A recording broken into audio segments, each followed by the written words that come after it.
साबुद्दीन जी अमर रहे, तस्लीमुद्दीन जी अमर रहे, साबुद्दीन जी अमर रहे, तस्लीमुद्दीन जी अमर रहे। दोस्तों नमस्कार। जहां कहीं भी चुनाव होता है, जब कभी भी चुनाव होता है तो मुस्लिम पॉलिटिक्स पर एक बार चर्चा जरूर होती है। बिहार में चुनाव होने वाले हैं तो बिहार में मुस्लिम पॉलिटिक्स की चर्चा होने लगी है। आखिर बिहार का मुसलमान किसके साथ है? बिहार में मुसलमानों की सरकार बनाने में कितनी बड़ी भूमिका है? क्या मुसलमान जिसे चाहते हैं उसी की सरकार बनती है? क्या बिहार में मुसलमानों की क्या स्थिति है और मुस्लिम पॉलिटिक्स में किसका वहां दबदबा है और मुस्लिम पॉलिटिक्स आज की तारीख में कहां पहुंच गई है, ओवैसी का क्या हाल है? इन सारे मुद्दों पर आज के इस वीडियो में हम चर्चा करेंगे। लेकिन हम सबसे पहले ये बताएंगे कि आखिर बिहार में मुसलमान जो है कितना महत्वपूर्ण है।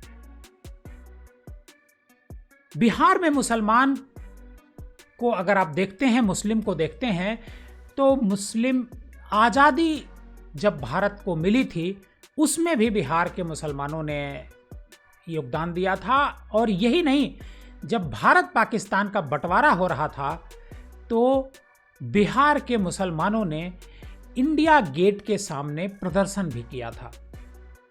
हालांकि मुसलमान जिस तरीके से एक्टिव रहा बिहार का, मतलब आज़ादी की लड़ाई में और उसके बाद भी, लेकिन आज की तारीख में अगर आप देखते हैं तो मुस्लिमों में वो अगड़ा, मतलब जिसे कहते हैं डेवलपमेंट, वो डेवलपमेंट नहीं हो पाया है जो होना चाहिए था।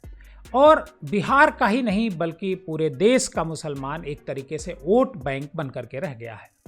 और बिहार के मुसलमान खास तौर पर, क्योंकि बिहार में जो पॉलिटिक्स है उस पॉलिटिक्स में मुसलमानों की भूमिका हालांकि काफ़ी महत्वपूर्ण है। 2023 में जो रिपोर्ट आई है उसको अगर आप नज़र दौड़ाएं उस रिपोर्ट पर, तो बिहार में 17.70% मुस्लिम पॉपुलेशन है। और इतनी बड़ी आबादी को कोई पार्टी इग्नोर नहीं कर सकती है। और शायद इसी वजह से बीजेपी ने प्रधानमंत्री नरेंद्र मोदी की तरफ से ईदी भिजवाई थी ईद के मौके पर बिहार के मुसलमानों के लिए। हालांकि वो कई स्टेट के मुसलमानों के पास गई थी ईदी, लेकिन बिहार में मोदी जी का काफ़ी जोर था क्योंकि बिहार में चुनाव होने वाले थे। आपको बताएं कि जो बिहार है, बिहार के जो पहले प्रधानमंत्री 1936-37 में बने थे मोहम्मद यूनुस। उसके बाद प्रांतीय सरकारों के प्रमुख को उस समय प्रधानमंत्री कहा जाता था और मोहम्मद अब्दुल बारी और मौलाना मजहरुल हक भी ऐसे नेता थे जिन्होंने आज़ादी की लड़ाई में अपना एक योगदान दिया।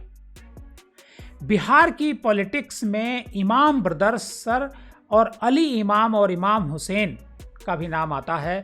इनका भी नाम जो है आज़ादी की लड़ाई में लिया जाता है। जेपी आंदोलन में भी बड़े बड़े मुस्लिम वहाँ के शामिल हुए थे। और मुस्लिम पॉलिटिक्स की अगर हम बात करते हैं आज़ादी के बाद, तो सैयद महमूद, मोहम्मद इस्लामुद्दीन और अब्दुल इब्राहिम जो संसद पहुँचे थे, और उसी दौरान बिहार में जो मुस्लिम पहुँचे विधानसभा के भीतर, नवाबजादा सैयद, ताजुद्दीन मोहम्मद, अकील सईद, मंजूर अहमद, इस तरह के बहुत सारे नाम थे। लेकिन जब जेपी का आंदोलन हुआ 1974 में, तो जेपी के आंदोलन में भी बहुत सारे मुस्लिम जो है वो सक्रिय रहे। अब्दुल बारी सिद्दीकी का नाम उनमें सबसे पहले लिया जाता है क्योंकि अब्दुल बारी सिद्दीकी जेपी आंदोलन में जेपी के साथ थे। 1990 का जब दशक आता है उसमें लालू यादव का उदय होता है और लालू यादव मुस्लिम और यादव दोनों का एक कॉम्बिनेशन बनाते हैं और उस कॉम्बिनेशन की वजह से उनको सत्ता हासिल होती है।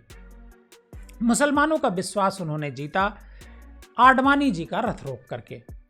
लेकिन उसके बाद जब नीतीश कुमार की एंट्री बिहार की पॉलिटिक्स में होती है तो मुस्लिम वोट एक तरीके से कहेंगे बंट गया। मुस्लिम वोट लालू यादव के पास भी रहा और नीतीश कुमार के पास गया।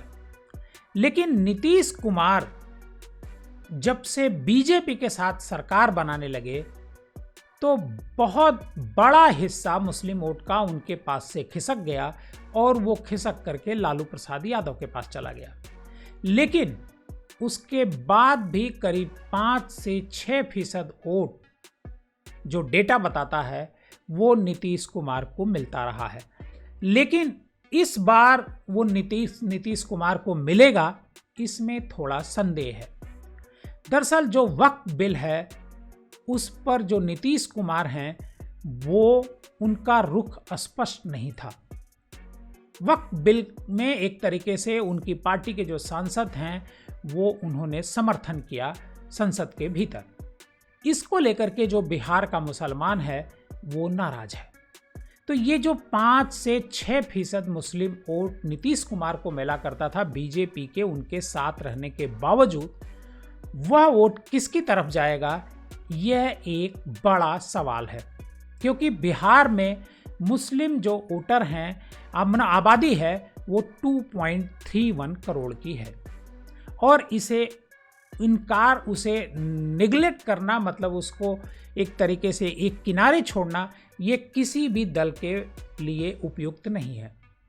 बिहार में नीतीश कुमार तो एक तरीके से मुस्लिम वोट से अलग हो गए, लेकिन MIM जो ओवैसी की पार्टी है वो मुस्लिमों का वोट हासिल करती है। पिछले चुनाव में जो 2020 में हुआ था, 2020 के विधानसभा चुनाव में MIM के 4 MLA जीते थे। हालांकि वो चारों MLA वहां से जीतने के बाद राष्ट्रीय जनता दल में शामिल हो गए, मतलब तेजस्वी यादव के साथ चले गए। ये MIM के लिए बड़ा झटका था। लेकिन इस बार भी ओवैसी पूरी तैयारी के साथ चुनाव लड़ने की बने हुए हैं। ओवैसी कई दौरे कर चुके हैं और बिहार में वो अभी ये साफ, हालांकि उनकी तरफ से नहीं किया गया है कि कितने सीटों पर वो चुनाव लड़ेंगे, लेकिन वो चुनाव लड़ेंगे। अब ऐसे में सवाल ये उठता है कि क्या सारे वोट तेजस्वी यादव को मिलते हैं मुसलमानों के, या फिर MIM के पास भी कुछ हिस्सा मुसलमानों का जाता है।